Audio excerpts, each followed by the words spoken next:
we're all here for the same cause. And I'm not going to tell you how messed up the education system is, because you already know that. But what I'll share is a little bit about our story.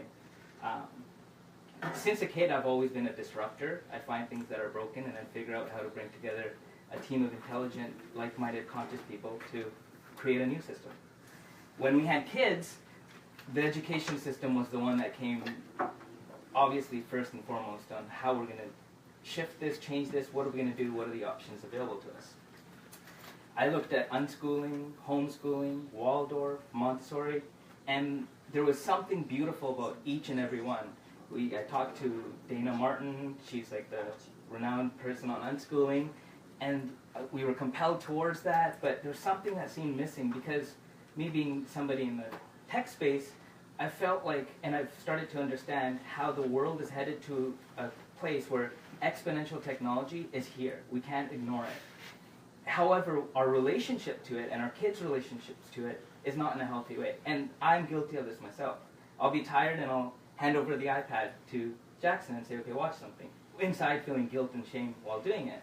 So how do we create and cultivate a space where they connect back to nature while also developing a healthy relationship to technology, so that by being a collaborator with nature, they can develop real-world problems with technology to solve, real-world solutions for real-world problems. And by technology, I don't mean just computers. I mean 3D printing, robotics, artificial intelligence, machine learning, blockchain, virtual reality, augmented reality. These are all things that are happening within the next decade. How are we going to prep our kids for this? So based on that, when we had Jackson, I was like, okay, one, how do I become a good parent? And two, what are we going to do for school? So I reached out to as many people as I could, and nobody resonated as much as Dr. Shefali did. And if a lot of you are not familiar with Dr. Shefali's work, I strongly suggest that you get familiar. She's unbelievably amazing, and she shows us how these beautiful beings are actually a portal for us to shift our own consciousness. And so I actually reached out to her as, the first time was to consult as a client or a patient, because she's a psychologist. And she's like, you know, I have 2 books, right? I'm like, yeah, I know, but I just want to talk to you. And so we talked to her, and we ended up developing a really nice, long, beautiful friendship. And through that friendship, I shared with her that I want to create a new kind of education system. And she said, you need to talk to my friend Phil Moore. And from that moment, she made the introduction, and we connected. I think even on the first call, we had this look in our eyes like, okay, I don't know who you are or what's going to happen, but something big is going to happen. And since then, he's been a mentor to me and really helped actualize a lot of this magic and synergy that's been happening. And so in November, he came. Some of you were present at that event that was held at Sunset Labs. And since then, what's ended up happening is there's been a lot of community momentum, both locally and globally. I got invited in January to go and talk to a group of 150 entrepreneurs, social impact entrepreneurs in Los Angeles, and we showed that video, and there was a standing ovation, and everybody was like, okay, how do we bring this to our city? What do you need? Here's this, here's that, and I'm a bit selfish. I was like, I got to do it in my own backyard because I have 3 kids. Let me figure that part out first. So there was that, and then I had another conversation with a group of exponential technologists called Abundance 360. Peter Diamandis, who is partners with Elon Musk on a few projects. He has 2 5-year-old twins, and so I started talking to him and his team about the education system. And so Phil and I ended up having a call with the principal of Elon Musk's school, because he's done the same thing for his kids. So we had a call yesterday, and it was actually really enlightening, but also validated what we're doing here, because we asked the question. I asked, how are you helping the kids connect back to nature, and what mindfulness practices do you have? And they 0 nature and 0 mindfulness practices. So they got one half of the equation, which is technology, but none of the nature part, which I believe is crucially important. We forgot that we're nature. And right now, with what's happening on the planet, with the Dakota pipeline stuff, like, this is screaming that, you know, what is that called? The reconciliation? Yeah, reconciliation. That I think this is a part of that, and the indigenous showed us that we were nature, we are nature, and so part of that is connecting back to it. So that was really eye-opening for us. It's like we don't need them as much as they're going to need us, because these kids, they're just going to be stuck in their computers. They're not going to have an understanding of who they really are in their essence, which is nature. And so starting March 6th, we're going to be launching a crowdfunding campaign, which Jason will share at the end of our conversation. And the plan, which is somewhat ambitious, but if you ask Aaron, who's been one of my business partners for over 10 years, will tell you I'm a little bit ambitious. So that's why I said I'm the crazy guy. So that's where we are, and I'm really grateful that Phil is here to share. And he brought his amazing, beautiful wife, who's been teaching there for 44 years, I believe. And Phil will say that she is one of the, if not the best teacher in the universe. So this will be awesome for us to touch base with her and tap into the wisdom that's there. And I mean, other than that, I just wanted to share some context, some background, why this is pressing for me. And without further ado, I want to bring up Phil, and so he can share the real wisdom, because we're all here to listen to him, not me. Thank you, Gordy.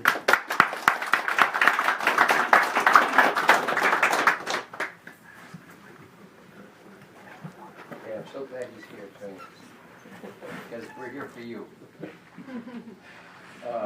Yeah, it's an honor to be here, and I just want to acknowledge the courage and willingness it takes for all of you to be here.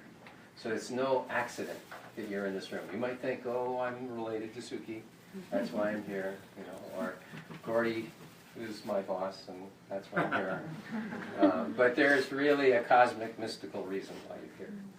And it has much more to do with something beyond us. You know, it's beyond our own knowing and our limited way of accessing this mystical thing, because a paradigm shift is occurring on the planet, and we're in a cataclysmic time, so the context is about as bad as it gets, because we can think perhaps in our own small ways that this is going to be okay, but we know that if we're losing 68 species per day, you know, this is not okay. Something is happening now that we need to shift the paradigm from a paradigm, a dominant paradigm that has us all as individuals, separate thinking things, right? And knocking around in a meaningless universe, a random act of chance, you know, in a remote part of a spiral arm of a galaxy. And we're, you know, and we're asked to believe this fiction, when in fact we are the universe, and we are the center of what's going on, and it is in us, and it is moving us in a very different direction that has the quality of seamlessness, that we're not apart from nature. We are nature, and we're not in a remote part of a galaxy. We are the center of the universe. And so I was so glad when I was told that there's a course that Karen and I are involved in called Conscious Teachers 2.0.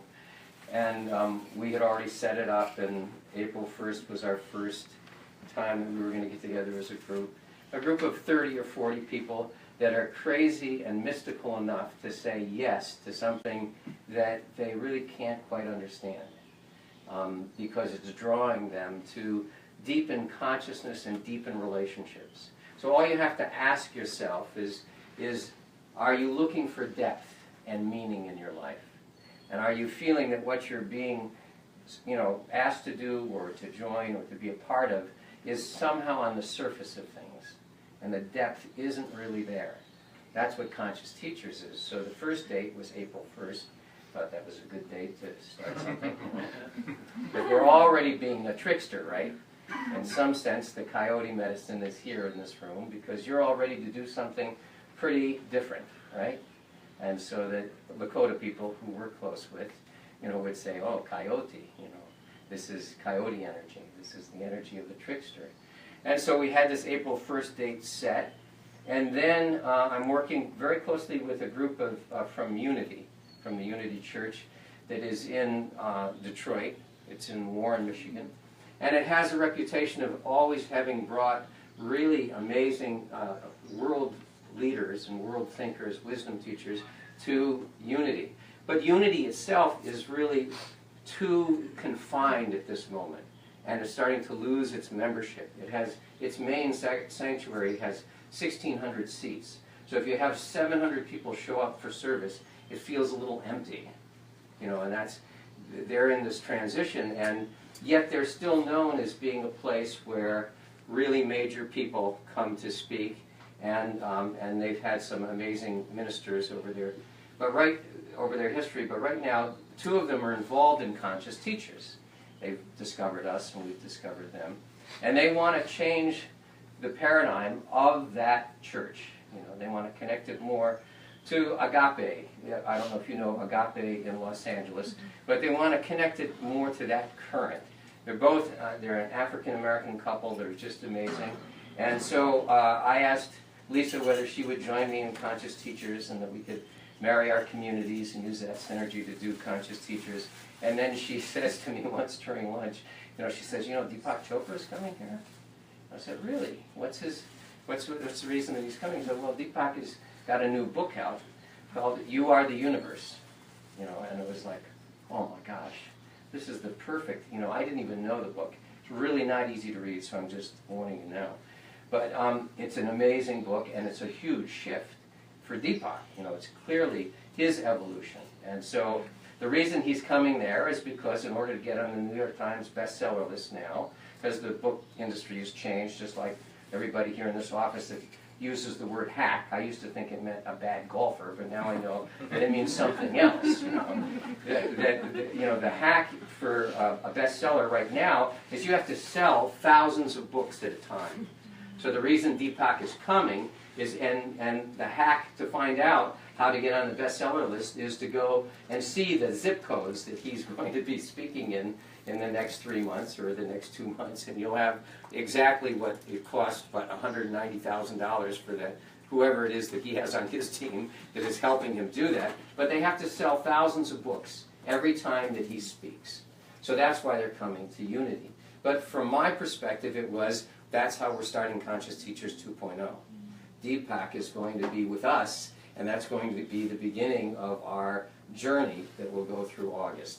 Some of you may be the kind of seeker who says, yeah, I'll join you. So I want you to think about that, because that'll start on March 21st when Deepak comes, and then it means that you're going to have to do what I'm doing.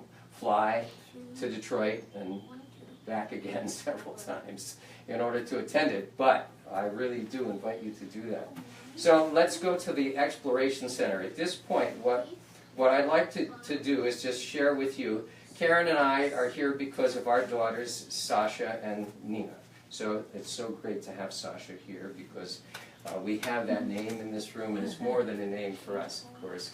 And all of you that have children or want to have children, the whole thing about Shefali's message is that when we have children, we're ready to change. If anything is going to make us change and become more conscious, it's a child. So as soon as this child is born, our life changes in ways that we cannot predict. And there's no real preparation for it. You know, that moment is like, it's a transformative moment. But it's also, there's a transmutation that's also going on. You are not the person that you were before your child was born. You are now a different person. In this open space, we can really learn to become enlightened beings, to move up the spiral of consciousness. And because of that, you know, that's really why I'm here, is because of Shefali and because of all the synergy that's led to this moment. But it was because of Nina and Karen and Sasha that Karen and I, in 1971, discovered, and I know that you understand that synchronicity is not just a word, it's an experience. It's a direct experience, and it's a field. You know, sometimes the New Age movement has gotten things really screwed up. And so they just don't, they take something that's partially true and just don't understand how it works. It's not like for me to get my Rolls Royce and my dream career, you know. A synchronicity is a field that when we lean into it, these things happen that seem like coincidence, but we know that they're actually moments of awakeness and alertness.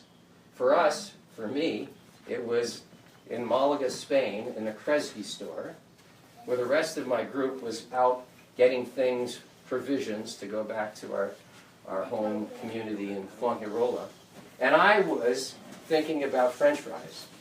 That's what I thought I was doing. I was thinking, I know that if there's a Kresge store in Malaga, Spain, I can get some French fries. And I didn't want them to know I wasn't going to get some paella or something great because we were in, Spain. I was going to get French fries. And you can relate to that because this is the nation of French fries. And so I go into this, Kresge store that looked exactly like the Kresge store in, your generation might not know this, but Kmart and Kresge are the kind of same thing.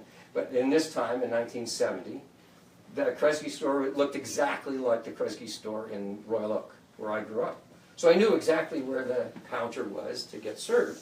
And I'm walking to that counter, and as I'm walking to the counter, I'm seeing the back of somebody, and I think to myself, that's Ken. And it's like a strange thought, the next thought was, that's a Spaniard who looks like Ken, an old camp counselor friend of mine from the Upper Peninsula of Michigan. And I get closer and closer to it, and I'm going, it really looks like Ken. And then he turns, and I go, Ken. And he said, wow, what are you doing here? He said, wow, what are you doing here, And he said, oh, we're about to get on a sailboat in the Canary Islands, and we're going, He said, how did you get here? And I have a Volkswagen camper. Oh, I need a lift, And so in that moment, he says to me when we get into the car, and we're getting his Bull Taco motorcycle that he just bought, crated up to send back home to Oxford, Michigan. He says, do you remember you were talking about schools wanting to do a different school? All those nights, at Pioneer Camp? And I said, yeah. I said, my parents are starting a school on a farm in Oxford. And I said, yeah, I've been to the farm for the reunion. It's about an hour north of Detroit. And he said, no, it's closer than that. But I just want you to know they're starting a school. And you would really be interested in it. That's how I found out about Upland Hill School. So I traveled with Karen and Nina for another 11 months, came back, couldn't get a job.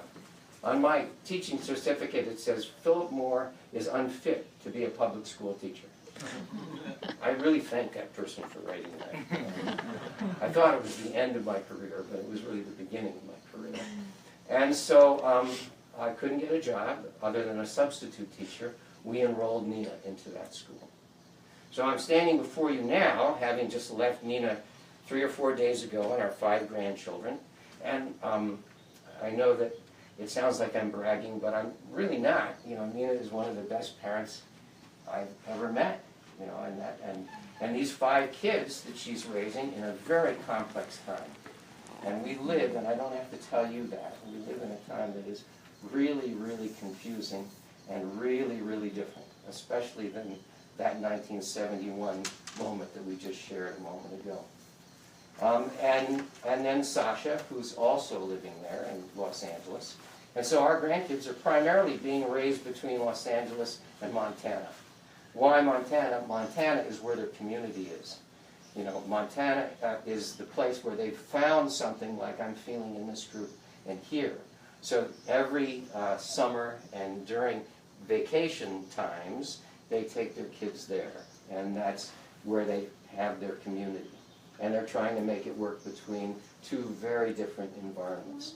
And I've seen so many schools through them, because Nina takes me to parent night and to open houses and to check out this school and check out that school. So I've seen a lot of schools as Grandad. That's my name for my grandkids. And so Grandad has gone to a lot of schools and seen a lot of schools. And I've learned a lot, because everyone has something to offer. But at this moment, I'm in the early stages of my rewirement. So for 42 years, I wore many hats.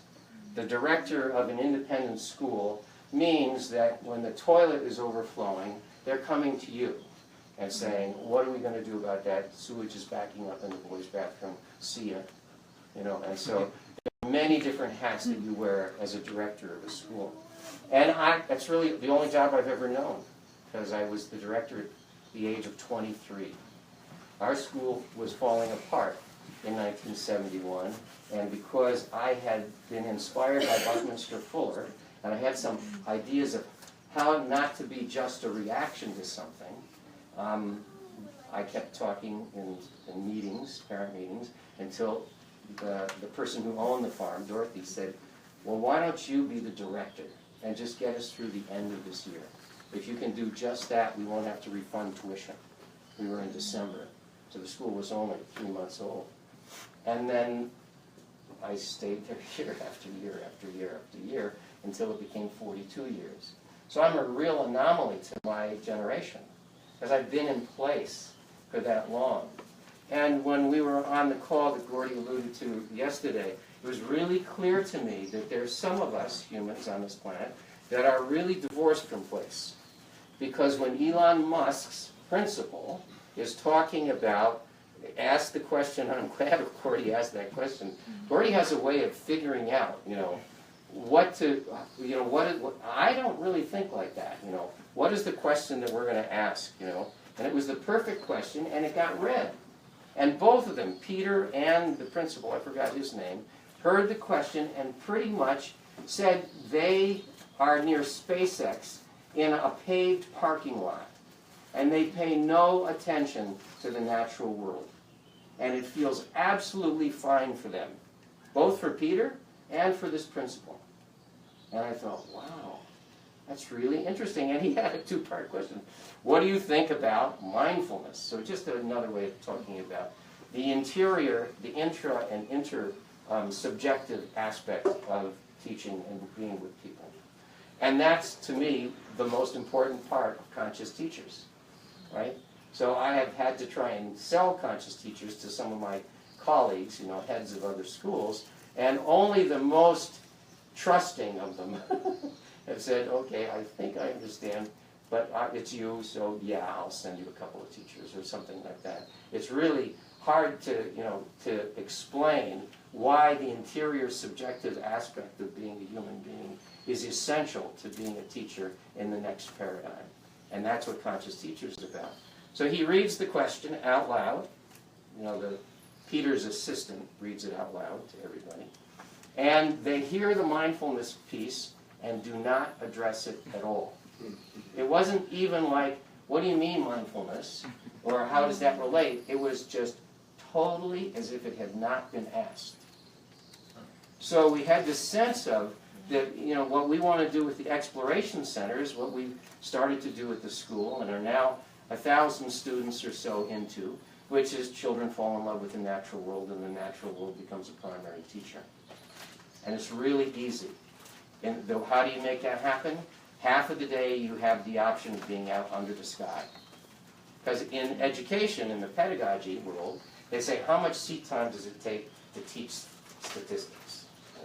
So they're calling it seat time, which means it's a euphemism for boredom, really, right? How many hours do you have to be in this seat in order to learn such and such a subject? And that there are people who do the metrics and that kind of thing. Well, I can tell you the secret, I'm giving you the secret formula, right, is if children are out under the sky for half of every day, and they have the option to do that, they will fall in love with the natural world. And the natural world will be their primary teacher. It's not like, oh, this is a coniferous tree, and this is a deciduous tree, and this is what he means by mycelium, and I know all the Latin names. It's not that. It's just being out under the sky. We're wiring at that point in a very different way. And we're relating in that seamless way to the natural world, and we're not seeing a distinction. Because curiosity and imagination is the key to places like the Xploration School. Now that curiosity was present in Elon Musk's school. I don't know what the name of it is. Ad Astra. Ad Astra. To the stars. Uh-huh. Well, at that school, Ad Astra, but we are the stars. And so if it's called To the Stars, and he's telling us this is the parking lot that we have it in, and we really have no direct program for our kids to be interacting with the natural world, I'm saying, if we are the stars, and you're saying no access to the natural world, there's a real disconnect here. we need our children more than ever before to be the ambassadors of the new consciousness, because that's who they can be. And we need to see that that stardust, that conscious stardust, so that when you see the water cycle in a tear in the eye of your child when they're crying, that's how conscious water has become through us. That tear in your child's eye is the water cycle being expressed because of the emotion in us that causes us to cry, right? And that's how conscious we need to be when we're working with children. So at any rate, I cry all the time, and I get, I sometimes get embarrassed about it, but I'm never aware of when it's going to come. It just, I'm speaking, and then all of a sudden, oh, I'm crying. The last time was singing with Karen at the Valentine's Day, a song that we've sung many times, the Beatles song, I Will. And as we're singing it, for some reason, she said something, this is a song that we've sang very often, and I said, and the lyrics are actually appropriate to how we first met. And she looked at me like, what? What are you saying? So I'm crying. The front row had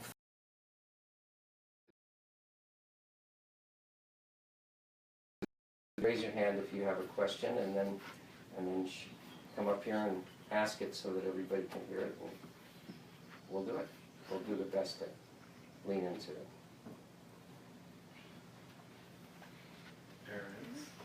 Well, Okay, come on up here. Just conversation, okay. more than just a single question. I had an opportunity to speak with Gordy and Julian, I guess in November, after the Sacred Child presentation, and talking about the school. Just feeling super excited about that. And so the things that you say, Phil, just resonate as so normal to me, and to I think so many people in my community here in Victoria. So it doesn't seem like stretching into, like leaning into something crazy. It feels like going home, right? It's like,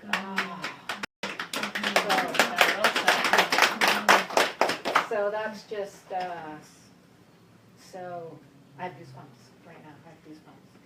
And so my question really is to you, I guess, Gord, or to both of you, about where this project is at, because I'm ready to jump in. I'm like, just tell me where to jump and how high and who to try to bring along and what, So in terms of trying to convince me as a member of an audience or try to inspire me, I really think that all of that is already in place.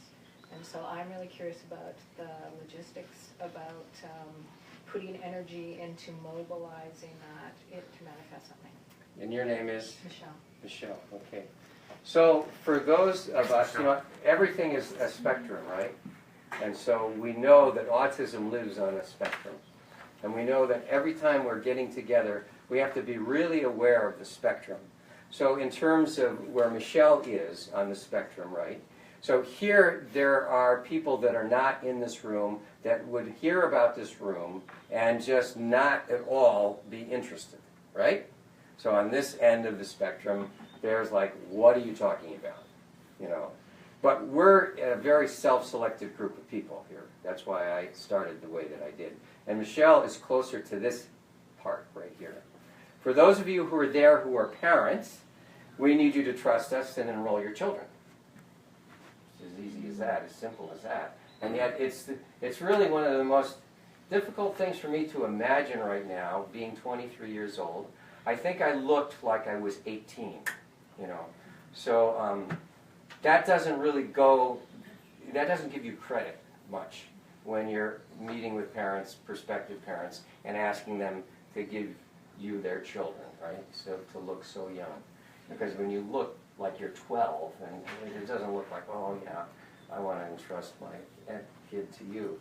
But essentially, it takes a tremendous amount of trust to believe the way that you do. But your life journey has led to a certain point. And we live now in a time, in a cataclysmic time, where there's an enormous number of people about to go from first-tier consciousness into second-tier consciousness. There's enough stress right now and enough clarity about what's broken for literally millions of people on this globe to awaken into second-tier consciousness.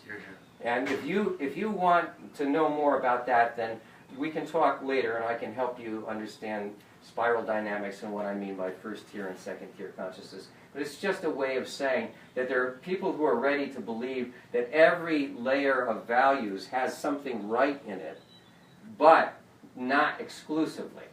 And so in second-tier consciousness, you know that there's some truth in each of these evolutionary spirals, but when you get to second-tier consciousness, you see, oh, there is something in each of them. There's a healthy version in each, and there's a distorted and necrotic version in each of the spirals. And very often we get arrested in those areas, and we don't move, we don't evolve. So we're in a situation where there's lots of us on the planet now, more than ever before. It's really quite amazing, because that's the good news. You won't get that in any news source, but that's really the good news, is that we're in and this island and the people on it, it's kind of like this island has drawn you to this place and is taking you to there. So all you have to do is do the work on the stuff that you get blocked with. Whenever you find yourself blocked or caught, then you have to do that work. That's why children are so great. And sometimes your spouse is just like the best thing in the world with that. You think, try it after 47 years. I mean, it's really something. But when you get caught, you know that this is the stuff you have to work on. You work on that, and evolution will take you to the next place. Because that's what evolution wants. It wants to complexify. And so you'll move to the next place. So, it really, in order to do this, we need the support. It's time and talent and treasure that make an initiative come to life. Your time, in any way that you decide to give it to us, is so invaluable. So there's going to be collaborations and things that are happening, and that crowdsourcing campaign is really the one that's right here and that Jason's going to talk to you about at the end of this. So that the time is really important. Talent. It's just, creativity is at the soul of Xploration centers. And I'm not concerned with a brand here. It doesn't matter what the school is called. If it's called the Living School and it's in Australia on Byron Bay, amen, thank God that you're there, John Stewart. It doesn't matter what the school is called. It's a Waldorf school, and it's in South Africa, the one that we visited, and it's really healthy Waldorf school, because they're not all really healthy. If it's a Montessori school and it's a really healthy and progressive, wherever they are, they're all in some sense doing what we're doing. What we're doing is different, though, because yesterday I saw this presentation on PSII, the Pacific School of Innovation, and Inquiry. Were you out at Redwood Bay? Yeah. Okay. Yeah. And so I was just impressed, with how many people were in the room and the content that was being shared, number of teachers that were in the room. And I was also really clear that being connected to British Columbia standards of any sort is not what we're going to do. So if you're thinking of, and we're going to have this great experience for our child, and we'll always be exactly where we need to be in terms of BC's standards for children, not in the Xploration Center. We want Xploration Centers to do what Uber did to transportation. We want, they're taxi cabs still. I was in one yesterday, and Uber isn't really here. But if you go to New York, where taxi cabs ruled, where Karen was born, and you get in a cab now and you get in Uber, you know why and how successful Uber has been. It's just amazing. Everything about being in the Uber experience is completely different from being in a cab experience at this moment. And it didn't say we have to put cabs out of business. Uber didn't. That wasn't their purpose, their mission. Xploration centers will be that. And there will be a way that you can access it if it doesn't matter where you are on the economic spectrum. We're committed to this as an idea, and we want to scale it up. You know, Gordy wants there to be one on every continent in the next 19 months. So when I heard that one, I said, I have somebody that I would like to be in Antarctica.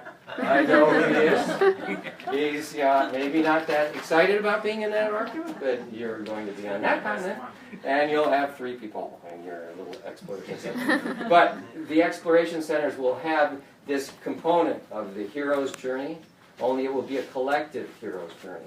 And it will be really based so much on Deepak's work at this point. It's not Deepak's work. If you want other sources, I would say Brian Swim is the best teacher of the cosmos. But there will be a curriculum in each of the exploration centers.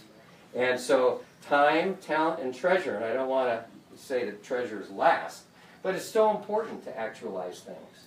The question is asked of Elon Musk's president, or principal, or whatever his name was, and I don't remember his name, about being transparent about the funding of your school. Here's the answer. There is no tuition.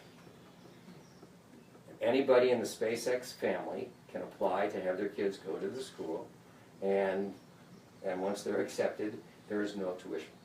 How do you deal with resources for the school, and how do you, buy new computers or whatever? And the answer is, Elon is very generous. What we're going to do with exploration centers is we're going to make them viable and sustainable, not dependent upon one source. So the funding will be complex. There'll be tuition. We'll try and keep it in a really reasonable range. The tuition at Upland Hills School right now is $9,000 a year. Here it'll be somewhere closer to 10 or 12. That's what it really has to cost in order to do it. And you can't get childcare for much better than that. And you'll be funding something that will use its resources so wisely, more with less, that will be sustainable and will be able to have these things in everywhere and work for everyone, including teachers. So there's ways that we can imagine that it might work, where teachers are in Barcelona, Spain, when this conference is in Barcelona, Spain, and all these people have their families in Barcelona, Spain for a month, and then we can, an exploration center. Who are the teachers here? Who's out there on the mountains climbing, ready to come in for a while, or who's surfing, ready to come in for a while, be a teacher, and who's doing whatever it is that they're doing, and going to get paid a good chunk of money for being here, and we'll put it together, boom, we'll put it together, you'll end up with an amazing experience for the kids, and then we'll go. And that means I went over with one question. Is that what that? That just means let's hear some more questions, because we only have 5 more minutes for questions. Okay, one more question. We'll have more time at the end as well. Okay. Yes, come on up. Sure. So, as I mentioned earlier, I taught in Toronto as a school board. I know the public school system in Canada, or at least Ontario. I also worked in the outdoors for many years as a wilderness guide and instructed different stuff. So, you don't have to sell me on nature. It's part of the reason I moved my family to Vancouver Island, and it's awesome. The other half of the equation, the technology, even though that takes up a lot of my work right now, I have a love-hate relationship with it, and I have insights into its harm as well as its appropriate usage. So I'd like, my kids are in Montessori right now out in Whitty's Lagoon at it's Westmont, so they're surrounded by trees, there's not a billboard around, there's no marketing, they get outside. I'd like to know how, if we can get clarity on how technology is going to be applied. I have some concerns about technology, especially with children, but also with adults, and how it differs, or what are the offerings that separate it from a healthy Montessori or a Waldorf school like we mentioned. And your name again is? Brad. Can I take that a little bit, and then you can Sure. fill in? That's an excellent question. Yeah. I have the same concerns as you. So when I look at it, it's more about, instead of filling up a space with plastic toys, how do we help them think algorithmically to build the toys? If they want to build a car, how does a rotary engine work? How do wheels work? That's the sort of connection to technology that we want to bridge. It's not the EMF that's coming off of this that's going to kill their mitochondria. We have to be very mindful of that. So I don't have a specific plan on how that's going to be. What I'm committed to is ensuring that we develop a healthy relationship with it. Because the current relationships that most kids have, mine included, is not healthy with technology. So that's my perspective, and so I just wanted to share that. But I share the exact same concern with you, and that's something that we need to talk about. We have to have this conversation ongoing. Like, how are we going to mitigate? How are we going to ensure that as we move towards a world of exponential technology, how are we going to make sure that the technology is not using us, but we are helping leverage the technology to make the world better? That's the key distinction I want to ensure that our children have. Yeah. So I'm really aware of Peter Diamandis' work. Yeah. I get his emails, and Elon Musk, and while I like some of their stuff, some of their other stuff I find is too far stretched. Like Elon's saying, we got to embrace transhumanism, or we're irrelevant as humans, and I'm not okay with that kind of stuff. And Peter's work, while he has some cool ideas, some of the stuff is like, you know, we can grow our food in a lab all the time. So yeah. You know, what I would say is that, first of all, it'll be great to have the CTR members, you know, a part of our community, and to have people like Gordy to help us through this. But we addressed it in our school. Buckminster Fuller was really somebody who was on the leading edge of technology. But what we can say about children and technology is as true as it was in 1971 as it is today. And it has to do with us. It has to do with who we are as conscious human beings. And that it has to do with the shadow work that we're able to do. The more we're able to embrace our own dark side and blind spots, the more whole we become. The more we do that, as we understand tools and how to use these tools, we will be able to do what you can now do. Be really clear about some of the shadow aspects of technology. And clearly, in what I experienced yesterday in our short conversation with Peter and with the Elon Musk principal, was the blind spots are so evident. But you know that about human nature, right? If you're married to somebody, you can like, oh boy, I got your blind spots down. Yeah, well, that may be true. But now you have to figure out how to successfully and skillfully communicate. Because if you think you're going to retrain me to put all the tops back on every bottle, good luck. It ain't happening. You know?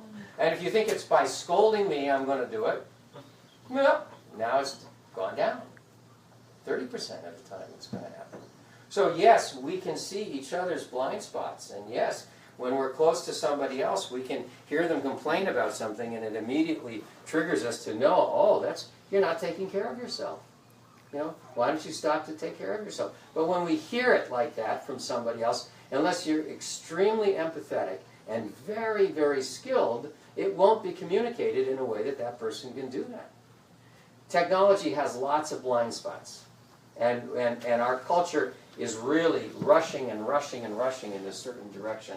So it's so great that you are alert enough to that kind of thing, to hear that, you know, the reason I'm sending Colony on the moon is because when we totally destroy the Earth, at least we'll have an outpost on the moon.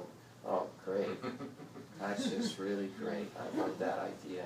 All 7.2 billion people are dead, and the planet is now overrun with this virus or whatever. And we have some colony on the moon, you know. But I'm hearing that from technology-oriented people. And that's what makes you so great and unique, is because you know the natural world has to be a primary teacher.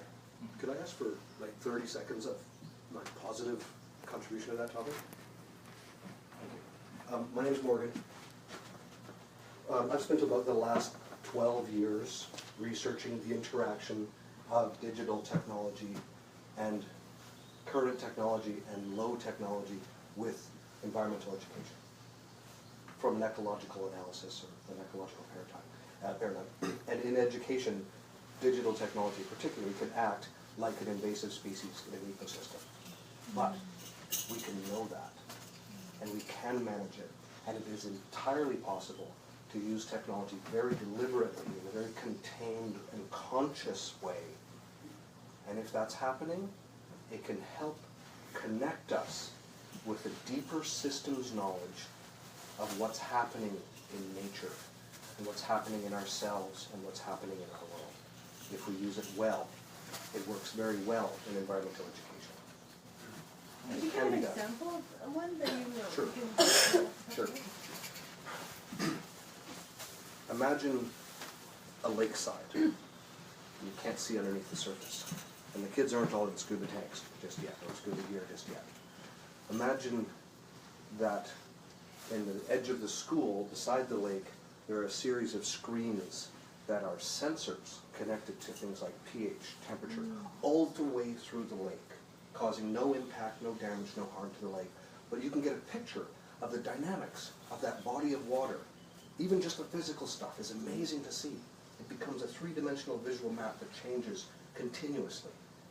And then imagine a classroom that's in a plastic tunnel underwater, a biologically neutral, transparent, submerged interaction, where when it's time to go and look at the lake, you don't sit at the edge or stomp around in it, you're actually inside it. And the kids just go there, that's a classroom. Any visitor would probably enjoy that. But a kid who spends that amount of time, quote, underwater, unquote, gets to see, feel, and connect using appropriate technologies, a much richer and more detailed insight into the natural systems. And that's just like a freshwater edge. Could be anywhere.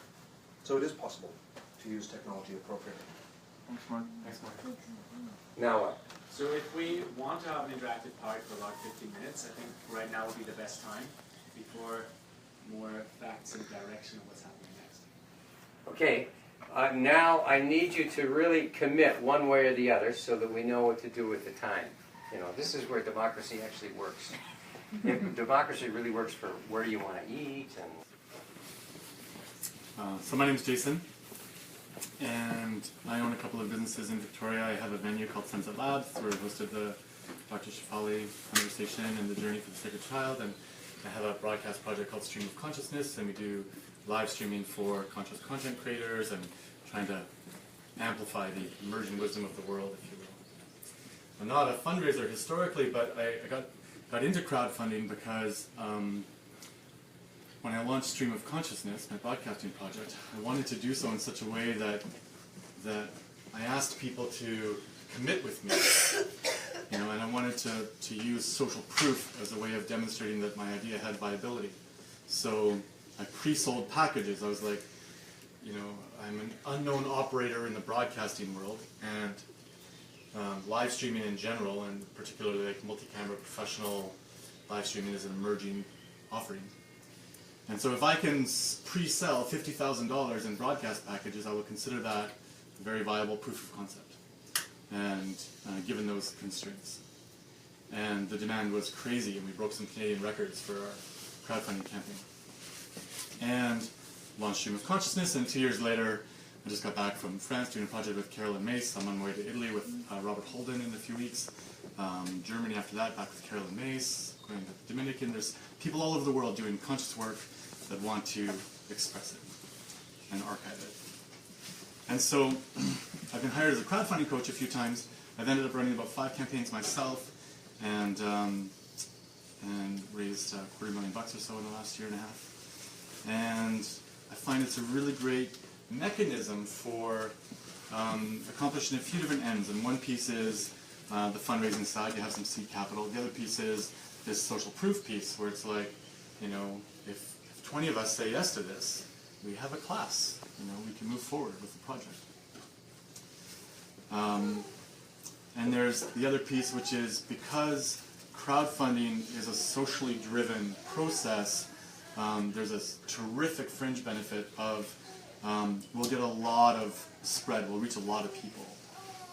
And so through that, we'll tap into parents and teachers and industry and marketing professionals and so on. It's just and so there's a lot of value to it as a mechanism for this kind of thing.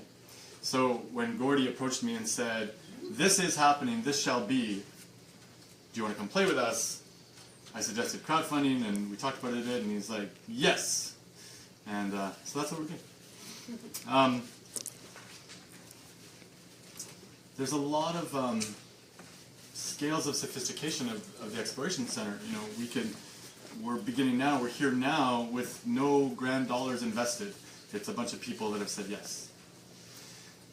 We can take this thing really far without a giant drop of huge money, but there needs to be some dollars, and we want to accomplish social proof. We want parents to say, yes, this feels good, I'm in. And so we're starting with $100,000 as the seed capital piece inside of the crowdfunding campaign as our mission. And our primary focus is going to be on pre-registration of children at a commitment level to do that. The campaign will be an all or nothing campaign. So if we don't hit $100,000, everybody's money goes back to them, and we call that effort, not the project, but we call that crowdfunding campaign effort, unsuccessful. Which to me, given what we're talking about, is mostly just a function of communication. This is a sophisticated ask. This is not unlike stream of consciousness. This is, an unknown operator who hasn't run a school before, using a model that exists successfully 1,000 miles from here, that a lot of people don't have direct exposure to, with a bunch of local entrepreneurs and social entrepreneurs who are keeners. So that's like dropping your kid off with a new babysitter who just moved here from Shanghai. I don't know, it's sophisticated. So we launch in 10 days or whatever it is. It's Monday the 6th is the current mission. I have a secret, quiet wish that we might stall that 1 week because I want to do a fancy film project and get some kids involved and stuff. So we're going to talk about that. But it's imminent. The campaign will last 40 days. The mission is, the campaign will intend $100,000, but we're aiming for, $250,000 or better. So in crowdfunding language, we call that stretch goals. For $100,000, we will accomplish this. We will secure a bunch more time with our coaches. We will have initial seed funding for teachers. We will have all the admin set up. We will get a bunch of the branding and marketing materials created so that we can better communicate this to more people. And initial staff and so on. At $250,000, we'll accomplish this. At $500,000, we'll accomplish this. And all of that will be laid out in fairly terrific detail for you, so you understand what you're saying yes to and where your money goes. The campaign, when you see it, we'll have the opportunity to participate for $10. And for $100,000, some amazing benefactor can put 10 kids in the school for a year just because they want to. So there's the full spectrum of possible degrees of participation. What we're really seeking, though, is parents to say, yes, I'm deeply aligned with this, and if 19 other parents say yes to this, then we will together put our children in this, and that's our initial classroom. Yeah. Quick question, is it going to be multi-age then? Yeah, or so... is it specific age you're looking for? Yeah, so it's multi-age, it's meant to be diversity. That diversity, that composition of that community is really important to the effectiveness of the programs that Phil has been leading and teaching. And so, thank you. So, what that age range is exactly would be a little bit of a function of the size of the cohort that we're intending. If we can have 50 kids in round 1 of this school, then we'll be able to include kids from 5 to 14 is what we've been talking about, is that right? Yeah. And then have that full spectrum. If we're down at 20 kids or something, then it's going to depend a little bit on who those kids are and what that age range is, and it might tighten up a little bit to be effective. And that'll be Phil and Gordy and our teachers having those conversations and figure out exactly where that variance is. And I can speak to that directly because actually when I showed up on that first day of Upland Hills, in 1971, there were about 45 kids there that were already enrolled. And so Nina might have been the 46th kid that got enrolled in that building. That number is a number that we're really comfortable with because we've worked with it. In this particular situation, because we have this amazing location available to us in Mary Lake, and because we see ourselves being able to be there for 2 or 3 years as we grow the concept of the Xploration Center, that I believe the limit would be somewhere in the area of 25 to 30 or 35 kids. We would want to have from 4-year-olds to 14 eventually, that would be the span that we're working with. But initially it'll be 5 or a mature 5, This guy might be perfect for that end of the spectrum. I don't know, he might be even younger. But a mature 5 to maybe 12 would be the initial thing. And if we have 15 to begin with, we'll be able to start. We'll be able to actually bring people together in a very specific place. And we'll be able to create something. My role will always be the synergetic innovator, so it's not the director of the school. It will be another director of the school, because I'm going to be creating the synergy for X2 and X3 and X4 to begin. So that's very different than running a school. But I will be deeply involved with the beginning of X1, because we've got to get a lot of things right out of the gate. So I know a lot of old teachers my age who I can just say, hey, I've got an idea for you. Ted lived with us for a month here in Vancouver, and I can bring people from our world who are trusted, amazing, great teachers. And we know that here in this island, I've already met, like instantly and intuitively, more than a dozen people who would be great teachers, and I can sense that, and you have to really work with somebody for a period of time to know. You can have that initial falling in love thing, but all of you who have fallen in love before, know that that isn't the whole deal. What? You know why you said that. Yeah. 5 more minutes. Thank you. So if you want to be in touch with me specifically, TrimTab is the website that I'm going to send you to. And if you go to trimtab.in and you say you want to be on the email contact list, then that would be a way of keeping in touch with me and also building my mail website list from 103 to 113. So I'm really, you can see how challenged I am to do what I'm doing. But I'm here at the place where they're going to teach me how to do that and get to the right people and the right numbers. Because I have a book coming out on May 1st. And so there's going to be a book launch. And so my editors are really interested in you and what you have to offer to help with that book launch. So that's how you keep in touch with us. And through me. We're going to take their information as well. Okay, and that'll be great. And if you don't want to be in touch, let us know so that we have that. But if you want to be in touch with me, then we'll have that. And this crowdfunding campaign is really the essential, the reason you're in this room is because this is the essential investment aspect. And this is how we prove socially that we're really going to do this thing. And we have a very different mission than the other schools that we've been talking with. There are some that we're in great alignment with. And there's some that we really need to learn from because they're doing amazing things. But we know that what we're doing is really unique and has this possibility of touching lots and lots of children. The new billionaire isn't in money. It's how many, 1 billion children experiencing Xploration centers. That is the kind of thing that really gets me crying. And that moves me. And if it moves you, then help with this project. And I must be out of time. And I want to just say a few more things mechanically, just so people understand a bit of the structure. Thank you so much. Here's to being billionaires. So, over the next 7 weeks, we're going to be putting a lot of information out. There's going to be a lot of different ways to interface the project, to connect with Gordy, to connect with Phil.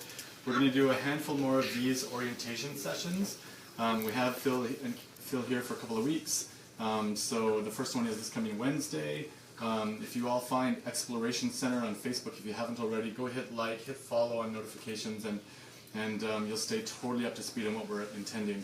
But there's going to be a number of orientation sessions like this one, and we need exposure to parents. So like level 1 is, come, bring 2 friends who are parents with kids inside the ranges that we've been discussing, and let us continue to flush out the way that we're expressing this. Let us flush out, let us get those hard questions and continue to distill this down. The reality is that this is an active in-design process. This isn't exactly Upland Hills. This will be an evolution of that, which both of these gentlemen are really excited about fusing everything they know and bringing that to this new place. And sorry, is that at Mary's Farm? said Mary's Lake, yeah. but is it Mary's Farm? So we're actually doing a site inspection at Mary Lake tomorrow. Where is Mary Lake? Highlands. It's in the Okay. Highlands. I know you Yeah. found it, but yeah, so we're gonna go check that out tomorrow. There's a 50-acre property on a beautiful lake, forest. It's enchanting. So you're going to see some video from that. We're going to if it continues to move forward, we'll host an orientation there at some point and really let people feel the land and understand what we're talking about. So orientation sessions. Number 2 is we're going to do some webinars online where whether Phil is here or not, we'll be able to invite parents that can't make it to an orientation session, or maybe they're out and maybe they're traveling, or maybe they're not here, maybe they have 7 kids and just can't make it down. But we'll be doing some online orientations with full Q&A, real time, and enable people to participate that can't join us here. And then through the 6 weeks, 40 days of the campaign, we'll put out a lot of material. There'll be photos and some of the early model stuff, and we'll share some videos from Upland Hills so you can kind of see what that looks like. We're going to try to get some information from parents and teachers that have been inside of this model historically so that we really get some grassroots, this is real for me information, so you are able to make really informed decisions. And then all of the math will be there. And here's the piece I want to just say about the math quickly is basically whatever the registration is going to be here for a child, let's pretend it's $12,000 Canadian per year. Inside of the crowdfunding campaign, this is us asking you to take a leap with us, and we want to incentivize you to do so that we can create that seed capital to go to the next level and get it real. So if it's $12,000, the day after the campaign, inside of that campaign it's 10 or it's 9 or something like that, and we're gonna tighten that off right away and be able to express that immediately. Mechanically, there's terrific value in a crowdfunding campaign to getting really good momentum out of the gate. So if you're clear, or if you know somebody that's clear, or you want to be involved right away, the first 72 hours is pivotal to a crowdfunding campaign success. There's many more people that are going to watch this as it moves forward and watch the additional information and watch the videos and ask a lot of questions and come to the orientations, who will make their choice in the last 72 hours, which as a crowdfunder just makes me age. And it's also entirely appropriate for this, and so please do what feels good for you and get your questions answered. So my name is Jason. I'm going to be all over the social media side of it. You'll have easy access to me if you're following any piece of this. Come see us anytime, and I'll be at the orientation on Wednesday. Cool. I'm in for 3 kids. Can I give you my credit card now? Yes, sir. Yes, sir. Thank you. Wait till March 6th. No. Give me your credit card now. Thanks, everybody. Thank you, Jason. Let's wrap that up because it's 3 p.m. Thank you, Jason. Thank you, Gordy. Thank you, Phil. And thank you, CTR, for hosting us here. Here. I know it's a very tight space that we're in, but I really appreciate everybody getting a little closer. I think that lets us feel like this is one community gathering in a form or other. We'll have time to interact with all of us a little bit deeper over snacks and tea if you want to stay. If you have to run, I think now is the time for that as well. Stay in touch with us. Connect with us on Xploration Center as on Facebook, as Xploration Center on Facebook. Fill out the email right here. And you know what's maybe a curious question to leave you with? If you're not clear at this point, to say, this is the school I want to be part of. Tell us why not and what else you want to know. Take the time to tell us that, because we will find a way to give an answer to that. And we will find a way to take your individual question really serious and make that a reality as well. Can you maybe just touch on Wednesday and Right. where it is? Cool. And on Wednesday, so that's March 1st, at 6:30, we have another gathering like this. It's going to be different room, a little bit of a different agenda, different people. Right? So if you want to come again, you're absolutely welcome. It's going to be at the Solstice Cafe on Pandora Street. And the Solstice Cafe is super nice to us in this community, saying we can have the menu for free, but please encourage people to actually sit down and have food there. So if you're wanting to come, it's at 6:30, don't have dinner before, have dinner there, order some food, and we'll be there 6:30 to, I believe, 8:30, 9 p.m. New 9 owners, p.m. new reno, it's amazing. Yeah, it's different than anything you've seen if you were in this space before. Great, so I think... and we're going to hover for a bit, so if you have questions Yeah. now, come see any of us, and thank you. Thank you.